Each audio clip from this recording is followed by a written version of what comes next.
Gold Trails and Ghost Towns.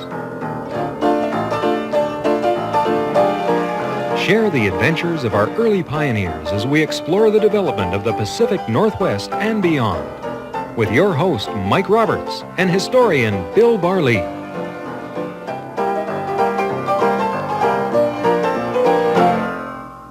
Welcome to Gold Trails and Ghost Towns. Mike Roberts and Bill Barlee with you. And I thought we'd pretty much gone back to the Boundary Country as many times as we could, but you have a story, a theory about some potential which has your mouth watering all over again.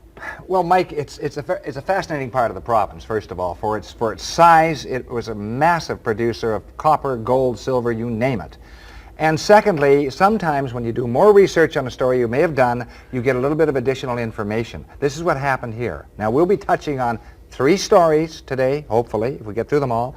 And we've done a little bit on each one of those, but we haven't done the full story. Okay. So we've done about 100 lost mines and treasure stories on the program over the 10 years, and we've chosen 3 at random. I think this is a good one.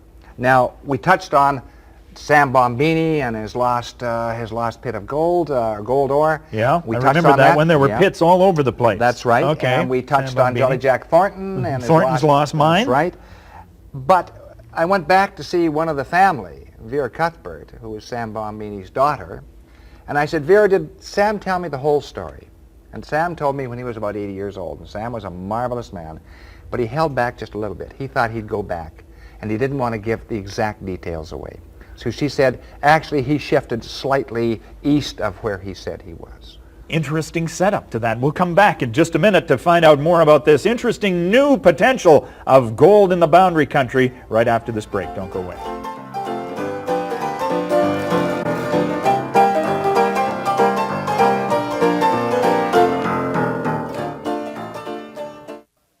Welcome back to Gold Trails and Ghost Towns. Mike Roberts and Bill Barlee, and we're talking about the country. Well, it's Phoenix, Greenwood, Grand Forks, even a place called Anaconda. Yeah. Multi-millions of dollars made, but also invested. This is not your easy placer ripoff. This is big money to make this thing work. Yeah, no doubt about it. I mean, you know, there were major camps in the area and a bunch of small towns. You mentioned Anaconda, and Anaconda was a rival of Greenwood for a very, very short time. There's the Anaconda Hotel.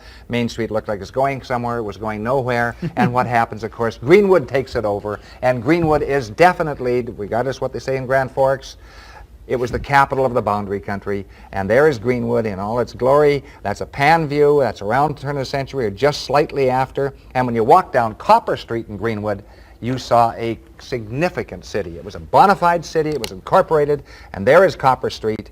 And of course, There's an Copper Street, election going on in this, isn't there? The McIntosh Committee rooms. Yeah. Ron Smith, Curtis was running for something, and look at the. I mean, it was bustling. Yeah, it was bustling. That's close to the turn of the century again. And Copper Street was the main street because that was the main metal they were concerned with. Then there was Gold Street and Silver Street, and of course, then you had the Mountain High Camp.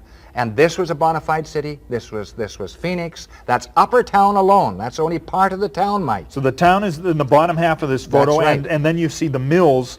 Mills and the mines. And the the mills mines and the above mines, them. and there were pits up there. And the 2 great mines in Phoenix, of course, the 2 great mines for copper mines were the old Ironsides and the Nob Hill, and you can see them both in that photograph. And of course, then you can see Lower Town as well. But This was Lower Town with the Hotel Brooklyn. that's Lower Town, the Hotel Brooklyn, and a lot of buildings down there. Hundreds of buildings in in Phoenix. It's all gone now, Mike. Nothing left. But this is what it looked like.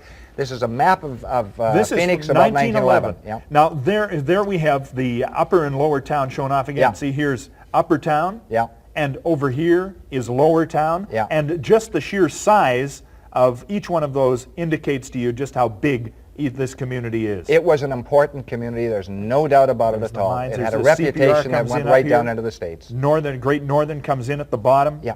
And I mean, a fascinating map. It shows 2 rinks, a curling rink and a hockey rink. Sure. It shows the post office. It shows everything. City Hall. Shows everything. That's a treasure, that Oh, of map. course it is, of course it is. But also shows something on the right-hand side, Okay. which I think is very interesting. And this is this is the start of this story. And this is the gold belt. Now, the other part of the major mining was the copper belt. That's the old That was where Ironsides the and the town Brooklyn was. and the Nob Hill and all the rest. But over on that side was the snowshoe and the gold drop and the rawhide. And these mines produced around 400,000 ounces of gold.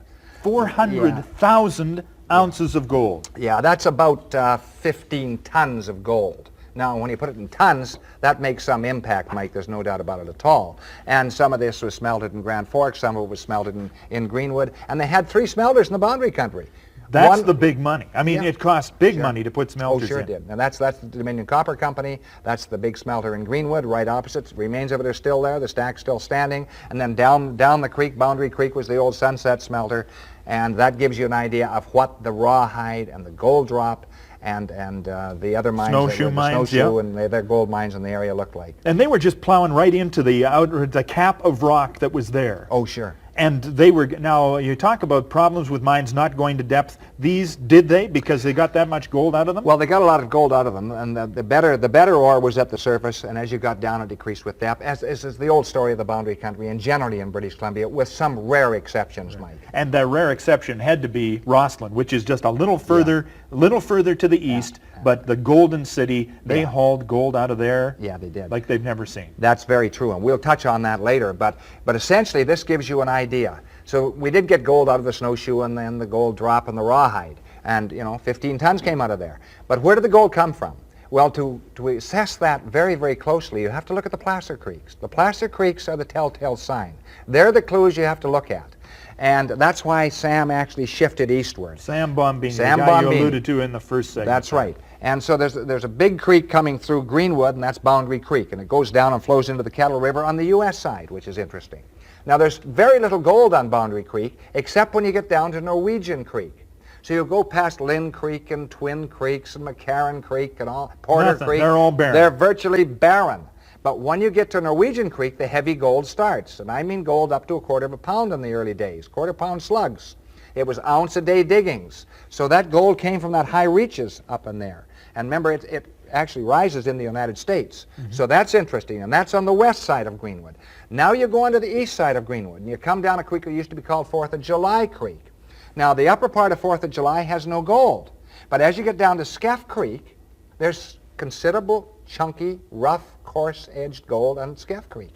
And then you go down just one further, and that's onto May Creek, and there's coarse gold there. Now, in Skeff Creek, old Cal Hopper did very well, as a number of miners did. When you get onto May Creek, guys like Bob Campbell did very well. Then you go down into the States, just on the U.S. side, and there's Big Goosemas Creek and Little Goosemas Creek, gold there as well. So that tells you that that gold was produced on those creeks by cutting through quartz veins somewhere above them, somewhere in the upper reaches of the creeks. Yep. So then you have to go up Skeff Creek, you have to go up May Creek, and you have to go up Norwegian Creek. And it all centers not where the gold drop and not where the rawhide. Not that far north. No, not that far north. That was part of that vein. I think there's a major underlying vein because of the placer occurrences that is definitely close towards the U.S. side. Now, where were the pits that we talked about, I don't know, quite a few Bombini's? years? Yeah. Yeah, I mean, well- was that just a little bit further north? All through that country. All through that but country. the pit that he found was in the area we're talking about. Okay. So this area is centered just beyond Skeff Creek, just beyond May Creek, and just beyond Norwegian Creek. So much south of what people are generally looking for. That's where I think there may be a massive mine. Now, it's covered by overburden, a lot of this. The old-timers were superb prospectors. There were still some good miners and prospectors in the area. But I think if I were to concentrate, if I were 20 years younger, that's where I would head, Mike. If you were 20 years younger. Yeah. But it seems to me that with all of these evidences, Yeah. is it the overburden that denied them? Just the sheer the fact that there's maybe 100 feet of glacial till over top of the hard rock and they just weren't going to do it? You can't see through 150 feet of gravel. It's very, very difficult to find your vein structure there. And you can't drill through it usually because it's too expensive. It's simply too expensive, even was in the old days. So it may still be inaccessible. I think it may be. Unless you want to roll the dice, That's right. take in a big open pit operation to get down there. Yeah, but that you would never gamble like that. You would never gamble like that. Cost too much to set it up. So maybe some of the best treasures in British Columbia gold annals will never be accessed because of the difficulty to get to it. It's quite possible. And I think that gold streak Gone and broken vein my system heart here, Bill. actually goes right into Danville, and we talked about the lost golden plate leads. That's only a couple of miles away. Only a couple of miles away, Mike. So I think the whole area really hasn't been prospected as thoroughly with the devices we have now. All right, for heaven's sakes. We've got another couple of stories to tell you, and we'll do that right after this break. Don't go away.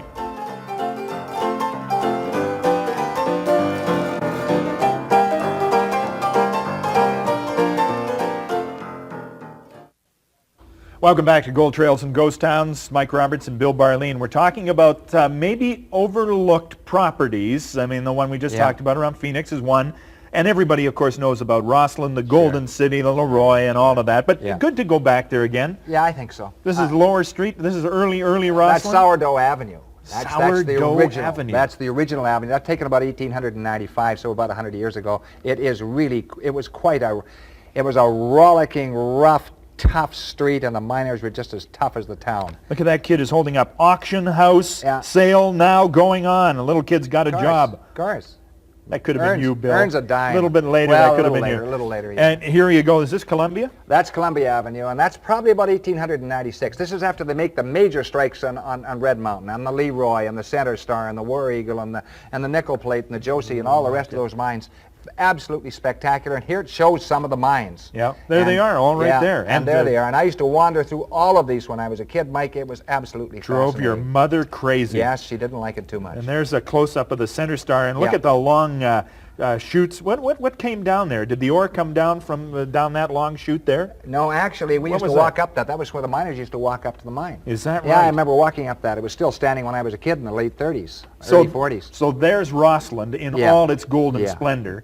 But yeah, I love the and we touched on this, just touched on it once in a program some years ago. I can't even remember. And this was the OK Mountain region, and the OK Mountain region was about a mile away from Rossland, south and west of Rossland. As you go down Little Sheep Creek and down towards Northport, the old smelter on the American right. There's a highway that heads down there now. Sure, you can still go down there and see where the old railways used to come up, and there were railways coming up in the States and coming up in Trail and all over the place. It was a beehive of activity. But down there in 1891, Mike, they found some ore that was so spectacular that it would drive, and it did drive some miners virtually crazy. It was so rich that not even the Ministry of Mines could believe it. Right. Okay, you've got, and now a Ministry of Mines journal is usually looked upon as being a conservative and pretty fair representation. Very conservative indeed. And here's what they say in the 1920s in the Ministry of Mines reports, and I'll read it very briefly. We don't do it often, but it's worthwhile. One of these three properties on OK Mountain, there were three properties. The middle property was the IXL, and then on the flanks of the mountain was the OK, and on the other side was the Snowdrop, okay, or Snowdrip, and also the Midnight, okay? And it says about the IXL, this property, situated within a short distance of Rosston, has been worked by leasers during the last 5 years. Wrong, last 45 years. It is famous for the exceptionally high-grade gold ore it has produced. In fact, it has yielded some of the most spectacular specimens of gold quartz of any property in the province of British Columbia. And for the provincial mines guy to say the word spectacular in a write-up is... And here's something else, and he tries to play it down.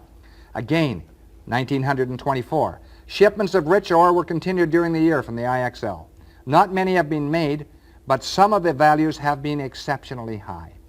Some of the sorted ore ran as high or higher than 300 ounces to the ton in gold alone. Mike, 300 ounces of gold to the ton. It's amazing. It's amazing. One of these mines was the OK, and the OK mine was one of the big three. And so this one here, I mean, is that the mine right there? That's pretty mine rugged there. country. Yeah, it is pretty rugged. Okay, I remember wandering down there and looking at this. They used to kick us out of there when we were 9 or 10 years old because the leasers didn't want any kids hanging around. They were touching off charges of dynamite, and they were drilling, and they didn't want kids fooling around. And so probably they had gold ore lying around everywhere. Well, actually, yeah, I mentioned it very briefly in one of their programs. They hit in there, and there was the Osings and the LaFaces and the Lims and a whole bunch of families who were leasers, good miners, good prospectors. But this was a fractured vein. The IXL vein, which went into both the OK and into the Midnight, were fractured. So they'd hit, as they said, 30 cent ore in some of the veins. I mean, useless, virtually barren ore. Country rock. And then $1 million ore in the other veins. And probably the richest ton of gold ore ever to come out of Canada did not come out of Braylorn, which has the official record. It certainly came out of the IXL or the OK or the Midnight. And because of the 1930s, more than 300 ounces more than 300 ounces.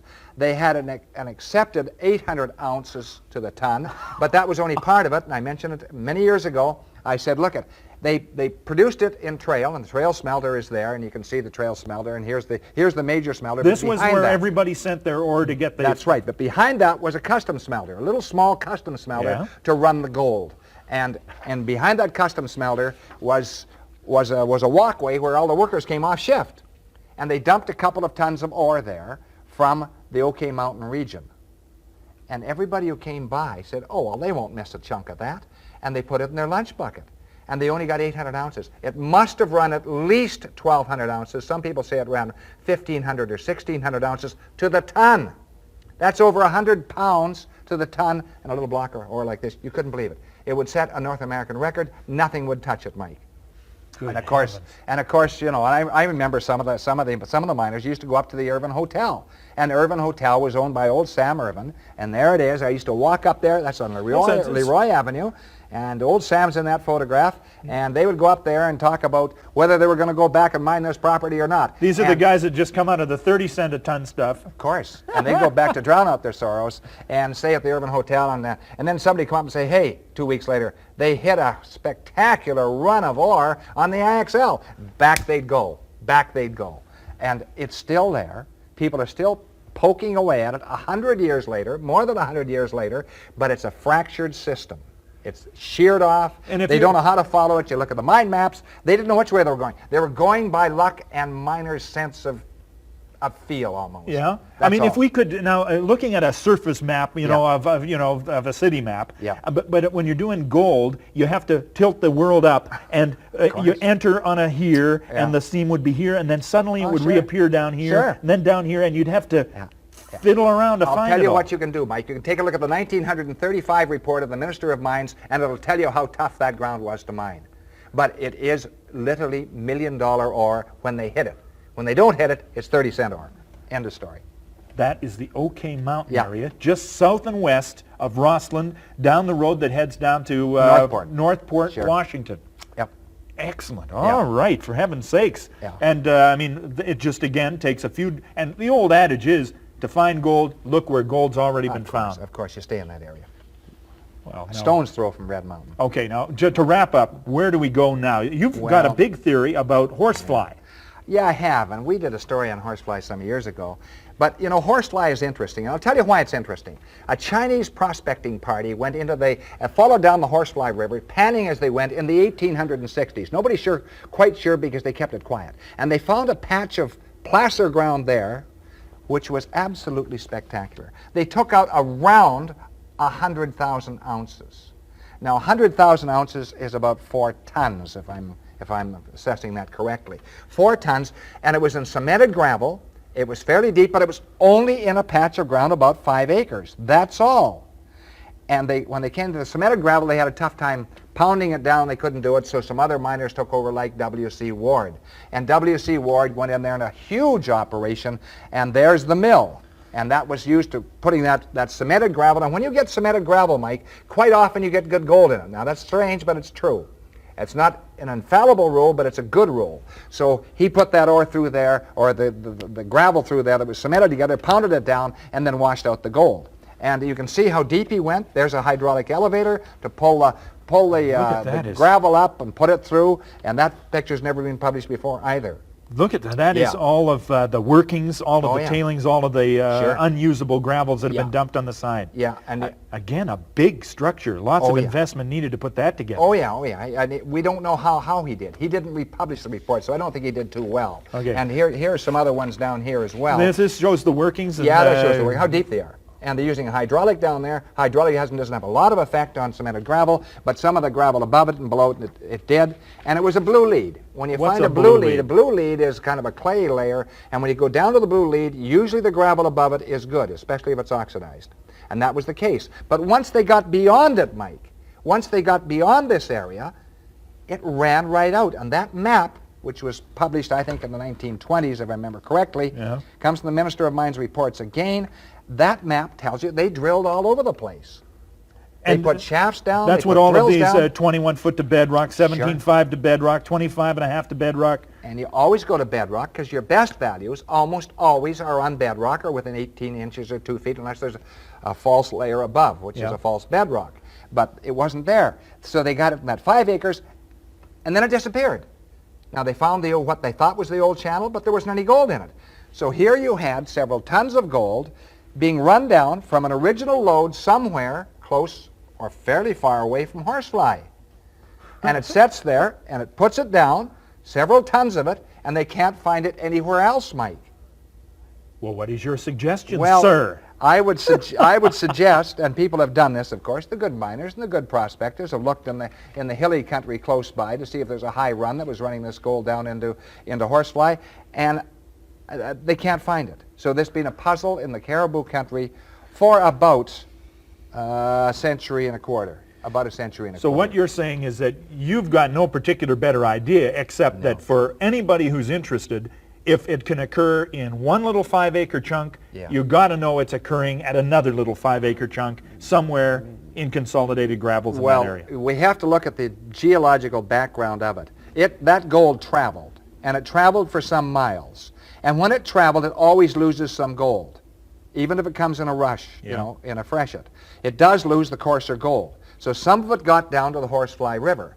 But there is an old channel which led to that ground. Now, they went all around it, they said. Maybe they did and maybe they didn't. But they did get to deep ground, and they didn't discover it in the deep ground either, Mike. All of this hidden channel stuff is very interesting because the Bullion Pit was an ancient, and it's right there. It's just to the south. it's high. It's a high old channel. Cedar Creek was high, but it was coarse gold. The Bullion Pit was fine gold. Cedar Creek was coarse gold. And that's the way it goes in those high channels. Usually the high channels tend to be a little coarser. They're tertiary channels. The theory is that the closer you are to the source, the heavier the gold will be. It'll fall out first. You'll get your dust and your powdery gold further away. Sure. All right, so there's the theories. Theory number 1, Phoenix in the Boundary Country. That somewhere there to the south of Phoenix, on the southern slope of those mountains, just before you get to the American border, is buried under some alluvial till, some glacial till, gold. Somewhere around Mount Atwood, I think, or in the immediate area. And there's some good miners in the Phoenix area, you know. I know. And there's some good promoters and some good mine owners too. But Theory number 2, right to the south and west in the OK Mountain area near Rossland. Yeah, fascinating area. Absolutely. 1,200 ounces to the ton. Yeah, definitely. Not officially 800.